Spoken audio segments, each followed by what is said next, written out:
నదులు సరస్సుల నీరు ఉప్పగా ఉండదు, కానీ సముద్రంలో నీరు మాత్రం ఉప్పగా ఉంటుంది. ఎందుకు? సముద్ర నీటిలో ఉప్పు ఉండడం వెనక రెండు కారణాలు ఉన్నాయి.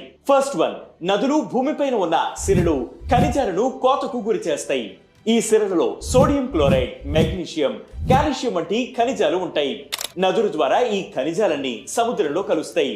ఈ ప్రక్రియ లక్షల సంవత్సరాలుగా జరుగుతోంది. కాబట్టి సముద్రంలో ఉప్పు సాంద్రత క్రమంగా పెరిగిపోయింది. నదుల వల్లే సముద్రపు నీరు ఉప్పగా మారుతుంది కదా, మరి నదుల్లో నీరెందుకు ఉప్పగా ఉండదు అనే సందేహం వస్తుంది.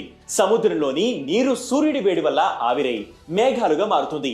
ఈ ప్రక్రియలో నీరు మాత్రమే ఆవిరైపోతుంది, కానీ ఉప్పు లవణాలు సముద్రంలోనే ఉండిపోతాయి. దీనివల్ల సముద్రంలో ఉప్పు సాంద్రత క్రమంగా పెరుగుతుంది.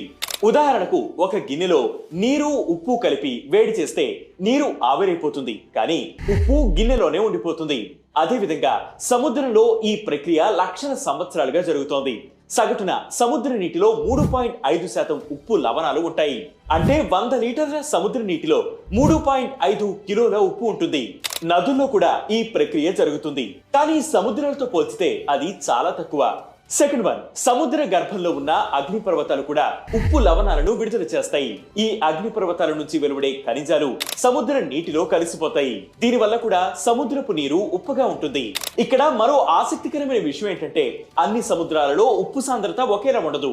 బాల్టిక్ సముద్రంలో ఉప్పు సాంద్రత తక్కువగా ఉంటుంది.